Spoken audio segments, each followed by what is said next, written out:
So last night while I was streaming the opening day of WoW Dragonflight, which is in its weekly maintenance right now, which is usually a rolling restart, so it's usually I don't expect it to be very long. There was an idea that came up on kind of what people's frustrations are with WoW versus Final Fantasy XIV, because that's my primary MMO, and so the vast majority of people that come and hang out and stream know us through Final Fantasy XIV. It is not the only game people know us through, but it is the vast majority. It is the game we all have in common. We may all play 5 games, and the other 4 of those may have nothing in common, but that is the one place we share. And so that is my default comparison. And the frustration was that World of Warcraft over monetizes. And so I want to talk about exactly what their example was. And it was their shop. If we go to the World of Warcraft shop and we pull this up, they were talking about mounts. Why are all the cool mount skins locked behind this? For example, if you play during the anniversary event, you can get a mount every year. And right now, they will allow you to go through and collect all the ones you may have missed from the various years. If you want to purchase that, it's half off for a Black Friday thing, and it will price will automatically be reduced if you already have one. And so this is a way of completing digital collector's editions as well as the 15th anniversary mounts and so on. So this is like the exact same thing within the MOG station that allows you to go back and like fill out the collector's edition for the different expansions, because they don't do anniversary mounts. So I want to pull up the Final Fantasy XIV MOG station and I want to compare this.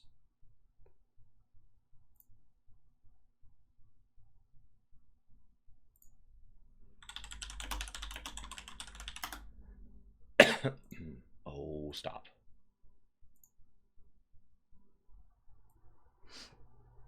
And so here is the Final Fantasy XIV MOG station. And if we go look at best sellers, the newest mount is right at the top of it. But if we go look at mounts, here they are.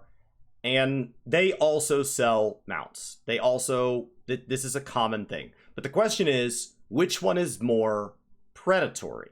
Which one is more abusive of their fan base? Now, we could try to go through and go say, well, what do you get for your money? We could go compare the price of different things. So we could look just within World of Warcraft items and go say they want $10 for a pet, $25 for a mount. And we could say, okay, $24 for that, and go look at pets. No. Oh my God. Luke, thank you for 2 months.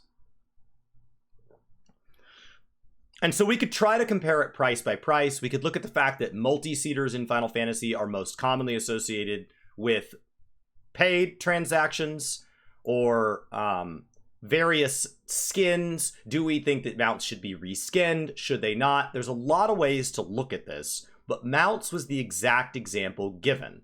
And it was given as the number of mounts. I personally am all for reskins in a game. If they take the time to do something really cool, if they build a mount that a boss rides into the arena on, or if they put a cool monster out in the world to slay, I want to ride it. And if it can have a spectral variant and a blue a Viridian variant and a Dread variant, I'm all for it. I am all for reskins or reuses. Armored versions, literally just different colors. The more the merrier. But there is a website that would help us decide, is this really a distinguishing feature? Now, Final Fantasy XIV is not seen as kind of predatory. And there's 2 parts to this. First, we're going to talk about the mounts, and then we're going to talk about the second thing, which is Twitch drops. And so let's jump over to Lala achievements, which is, this is my character. This is every achievement currently available in-game, Lala achievements, and even all the achievements that are not available in-game. Your ranking does not reflect the ones that are no longer available, so we're going to have to do some scrolling to get to this. So in mounts, I currently own 87 mounts. Some of those have the little paid symbol next to them because they cost real money, meaning I bought collector's editions or I took part in a promotional event, like when they partnered with Butterfinger. Some of them are long-lost seasonal events, which means that they are now available only through the Monetization or the Fat Black Chocobo, which we will talk about in a minute. And there are 97 mounts left in the game to obtain easily within game. Easily being a wide spectrum of how much effort it would take, but ultimately, I could get there. If I play enough and I play the right content, I will get there. Some of them are harder than others. This Pterodon is probably one of the hardest mounts to get in the game, but just through sheer hours, I could get to all of this given enough playtime. If we scroll to the bottom, there are 28 mounts that are flagged by that money symbol, which means it doesn't reflect my ranking, but they are aware of it. These are things that come from promotional events or the online store. They are currently available in the online store, or perhaps are through promotional events where they are no longer available.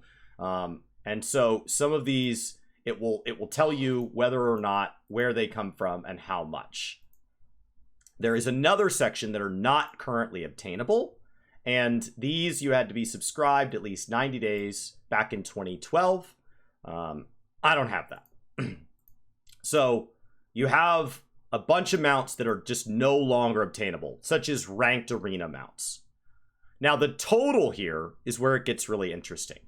We do not care about obtainable versus not obtainable for this because we're asking how many mounts are locked behind a paywall, either through a direct money transaction or through promotional events, such as being subscribed for a certain amount of time, buying collector's editions, buying other games from the same publisher, participating in an event where they partner with another brand, right?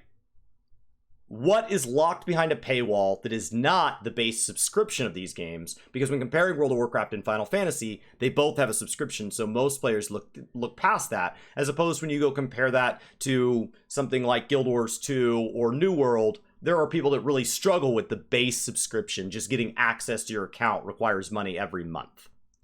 So I have, let's pull up a calculator. All right. Let's try to move it. So I have 87 mounts. There are 97 left for me to acquire, which means if I get every mount in game, my total collection will jump to 184. Now, if I then go down and spend money, real money, which would be a lot. Some of these are very expensive. 30 bucks, 12 bucks.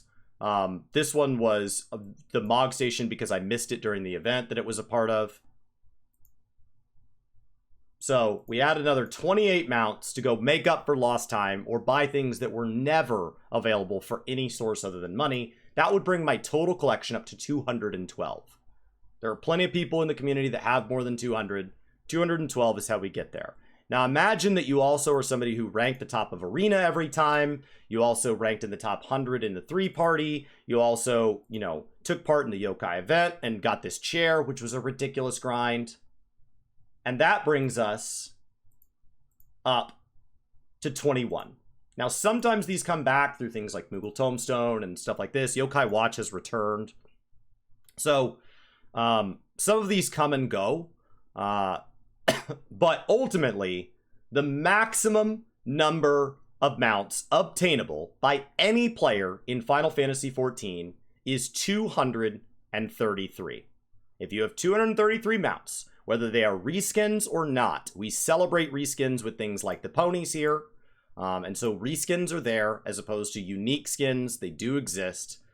Things like this dog, there aren't reskins of that. Makes sense. The Butterfinger event is actually a reskin of a previously added green Corpacur, and it's just a chocolate Corpacur. 233 mounts is the number you would get to. Now, the number locked behind money is 28 plus the number that I have, because mine show up in the already obtained. Right here. Monetization. 28 plus 11. There are 33 mounts in Final Fantasy XIV that are tied to money. But let's assume you've been playing every single day since launch. And so you have the seasonal ones. This was seasonal. The egg was seasonal.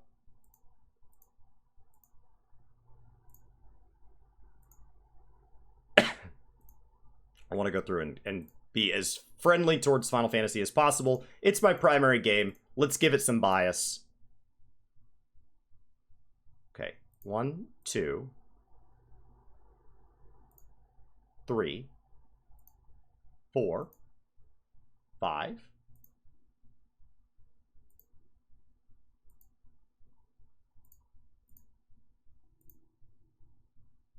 6.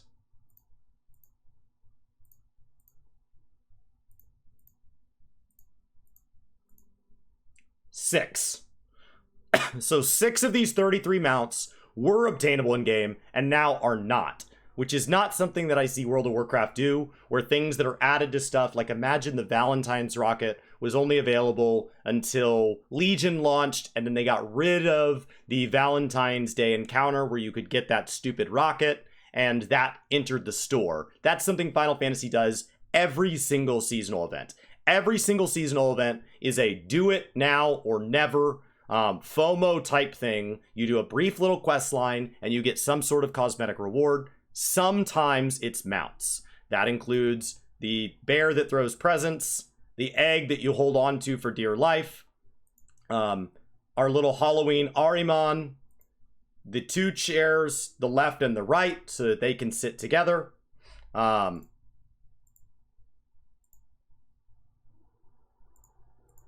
There was more. The witch's broom is 7. I already lost count.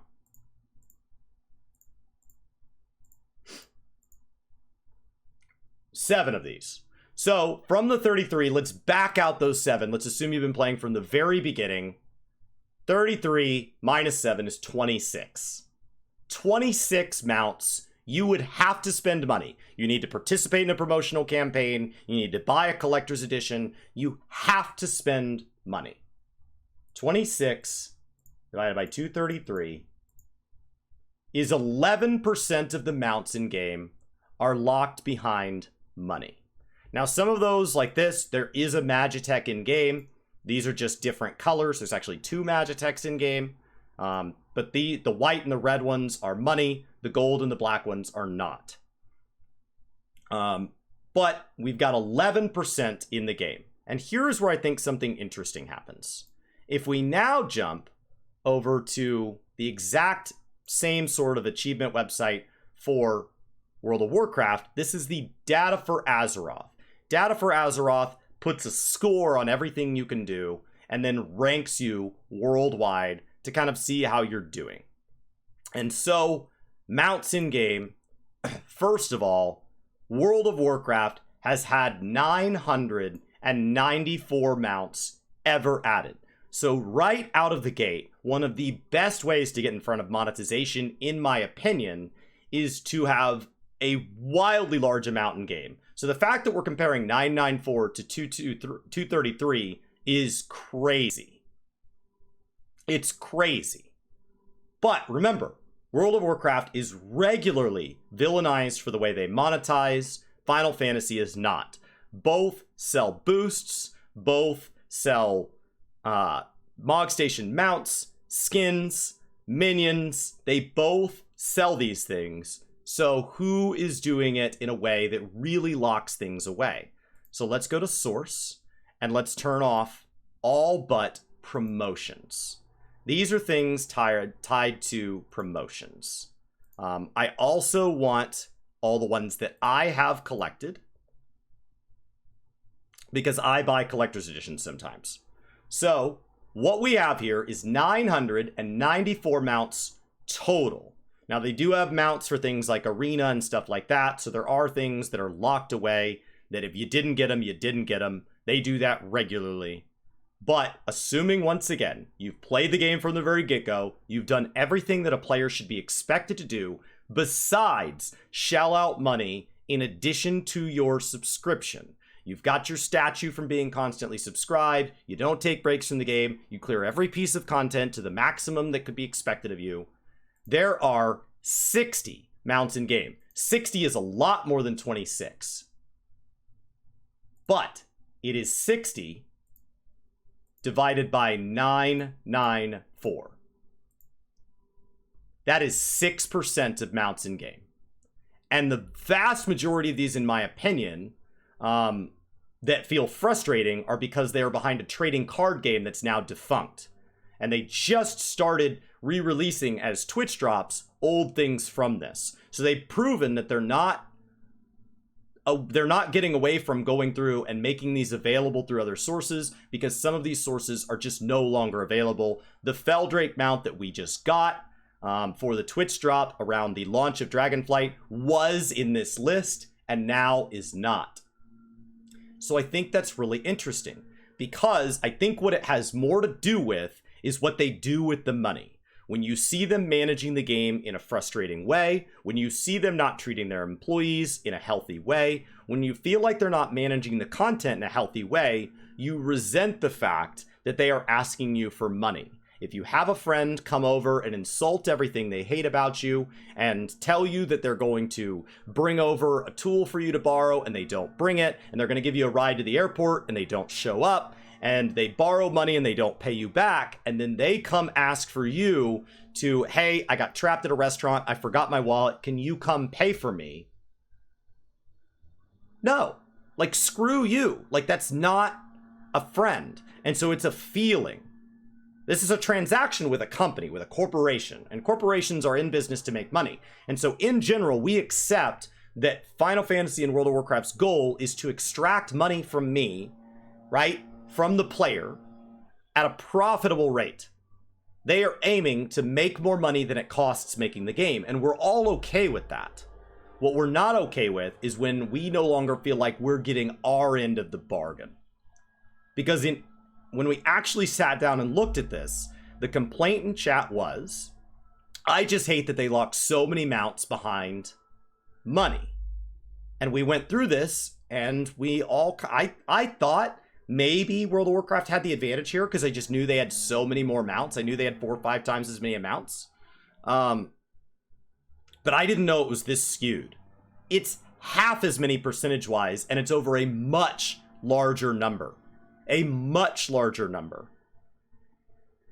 Now let's look at something that's not getting frustration from World of Warcraft in the same way it did in Final Fantasy. And let's ask why the game that has mismanaged itself publicly in the past more often is actually coming out better. Final Fantasy XIV had a limited event, I believe it was partnered with Amazon, to get the Fat Black Chocobo. This was not available in all regions. I think it was tied to a KFC event over in China. Here in the US, I believe it was you had to buy something off Amazon, but you could literally buy like a Final Fantasy XIV time card or something. But later, they brought it back as a partnership with a promotional event where you could donate 5 gifted subs to a phrase that I see a lot. The phrase is the exact same that World of Warcraft's used. So let's go find the World of Warcraft one.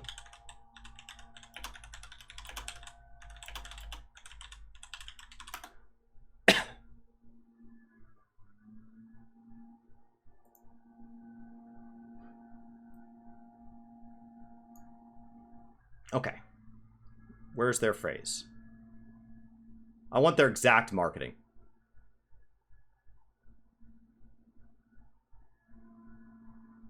Where's the... Oh, it's not the Feldrake.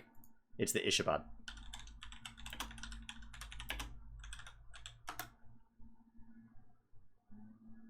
Here we go. Here is the phrase. It was marketed exactly the same way as they are handling this minion right now. World of Warcraft is partnering with Twitch to host a support a streamer during the launch of Dragonflight. This was exactly the same. Final Fantasies was during a mid-patch cycle when everybody was already excited about the game. You had an overwhelmingly positive community that was growing, and they came out and said, we want to do something to support a streamer around this time. Twitch streamers will be rewarded for gifting subscriptions to participating streamers. Exactly the same idea. It was 5 gifted subs versus 2. It was a minion versus a mount, but they just gave away a mount for free. Guild Wars gave away a mount skin for free, so I don't think the amount of money has to do with what you get. That seems to be something that the company just chooses, because Guild Wars gave away a literal token to go on their store and buy whatever mount skin you wanted. World of Warcraft just gave away a mount that had previously been selling on the third-party market for $3,500 for just watching. So, like, it's not tied to money. But they've decided 2 versus 5, just to note the difference. Starting November 28th until December 12th, nice healthy amount of time, support your favorite. That's the phrase, your favorite. They put a comma and put eligible streamers, and you can receive a Ghastly Ishabad Harvest Golem to participate in that. Your favorite streamer was the exact portion of the phrase that pissed me off at the Fat Black Chocobo campaign. The Fat Black Chocobo campaign was a select number of streamers. I don't remember the exact number, but it's counted by the dozens. It was 30, 40 people across a wide variety of experience with the game. It was meant to be like a growth metric where you would have people who don't typically stream the game trying it out. It was long-time big people within the directory. But it was done during a time of year when we're supposed to be celebrating diversity. It was missing a lot of diversity metrics. There were a lot of like individual player types as far as the type of content we consume that felt underrepresented, so it didn't have diversity in that definition either. And all in all, the list was too small to represent any MMO in a way that would be considered diverse from more than any one perspective. The list was too small. And they said, your favorite, which made it feel like if you're the person, or even I like watching 10 people were not on that list, that you were not valid as a viewer. And you were not welcome. Here's the list. And that's it. So we've got some English speakers, some French speakers, some German speakers, some Spanish, and 1 Finnish. And that's what you get. And you get the Fat Black Chocobo. Okay? Here's the total list. Out of everybody that plays Final Fantasy XIV. World of Warcraft handled this very, very differently. First of all, they did it with a minion, not a mount. So the big reward was just for watching anybody in the directory, and the minion was done at the exact same time for dropping 2 subs, not 5. Now, Annie Fuchsia, Twitter, tweeted this out, and so I want to reference this exactly. I don't know how many times she's tweeted since then, so it could be a bit of scrolling.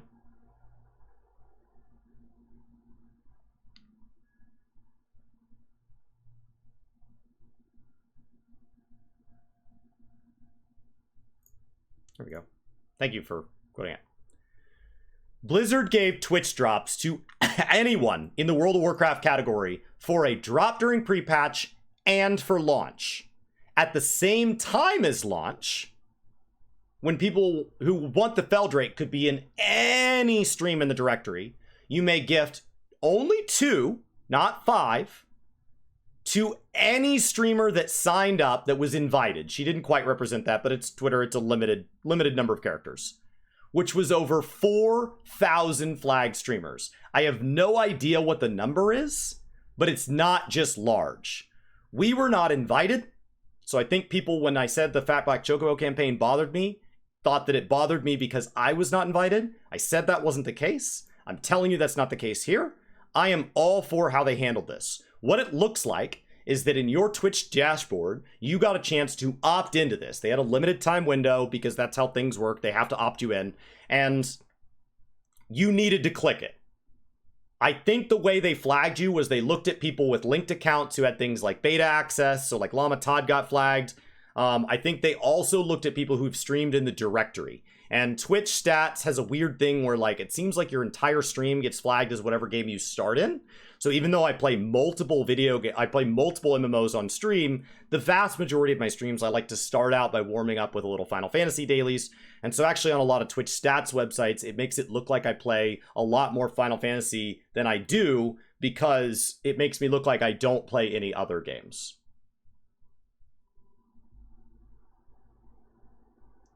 It says 1 to 4.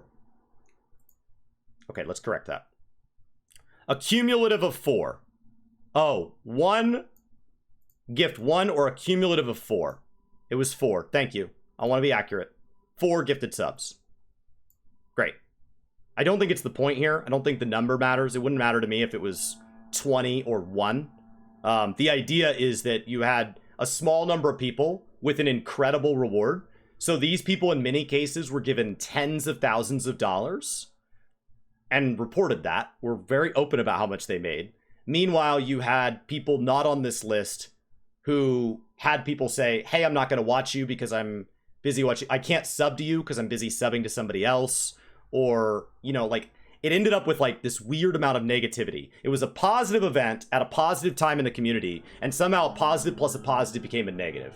And what I'm saying is World of Warcraft, who is traditionally seen as worse for handling monetization, mounts was the exact example, and in mounts they're not worse. If you're mad at the WoW token, there's no comparison in 14. And don't play Guild Wars, don't play EVE Online, don't play, I believe, ESO. Like, don't play any game that has a token. And I totally respect that. That's a separate thing. But the frustration towards WoW about monetization has long preceded the token. It's been around long before the token. It is a massive number of streamers that are flagged for this. I don't know how many ended up positively flagged, but I can tell you Final Fantasy did not consider 4,000 channels. If 10% of this number is the actual number, 400, that's not 400. This was a massive win for Blizzard. Blizzard did an incredible job. There is an event going on for everybody in every directory, big or small, ever played it or not. And it doesn't include me, and I'm telling you it's awesome.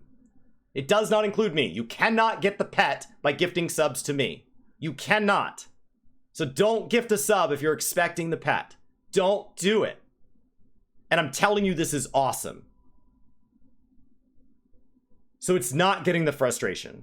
So I don't think that all frustration is geared towards general overall sentiment. I think it's geared towards where is the money going.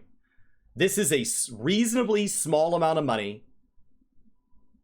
Right? A pet is $10, and I can go give $10 to a streamer from a large number to get a $10 value in a game that just came out with an expansion and just gave me a different minion for free and a different mount for free for watching anybody in the directory or even just streaming myself.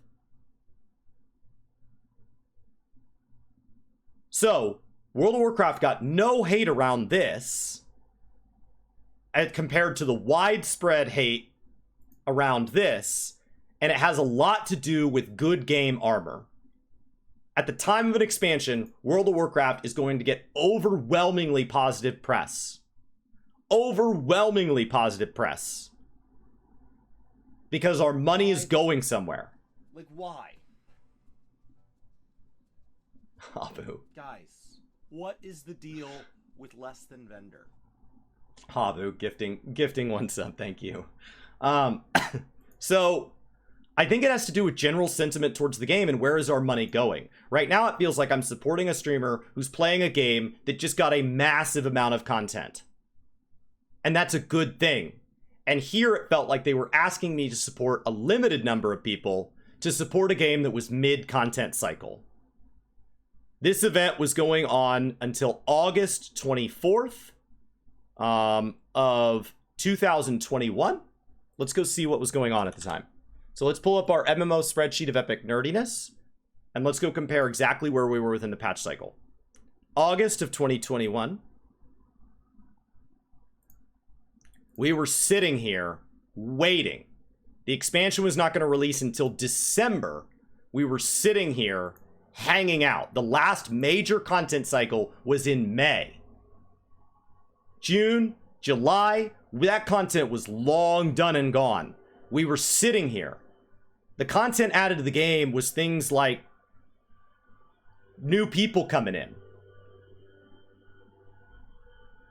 So when we talk about monetization in games, I just think that it's interesting that there is a subtext as we looked at Preach sitting down with Lore, and Lore saying, it's not always about what people say. Yes, people mean what they say. Yes, we should be aware of things like frustration around monetization. We should absolutely be aware that people don't like to see the coolest mounts in game locked behind money consistently. We don't want to see super rare stuff. There was some frustration when there was a data mined mount in Final Fantasy that they thought would be added to a particular piece of content because it was data mined and they didn't know the source, and it turned out to be a Mog Station mount, and it's a lore substantial mount. That is a valid frustration.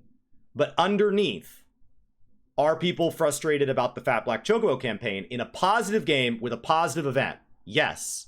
Are people frustrated about a minion in a game that people widely criticize for basically the same type of event? No. Because they gave streamers a bunch of stuff anyway to all sorts of communities, so nobody feels left out. Nobody feels left out. It's a massive number. Here's the number of eligible streamers. It has to do with where is my money going? How much do I have to spend? And are there other options? I just thought it was interesting. It's just a commentary on what we say and what we mean. Because we don't mean they can't charge money for things. And we don't mean that they should set the paywall so high to make what they need to make, when really there's some players who can only afford a basic subscription, and there are other players who are willing to spend a great deal more. And so the fact that people can support the game to varying levels and get varying experiences is pretty great, especially since all we're talking about right now is cosmetics. Within monetization, we're just talking about cosmetics. If we start to talk about selling power, selling tokens, this is a different conversation. But I think in general, frustration towards games has a lot more to do with the sentiment towards the gameplay itself than the actual monetization. Because when Diablo Immortal came out, or was even announced, Final Fantasy fans mocked there being an app that was going to be effectively gacha mechanics for Blizzard, and yet Square Enix has those.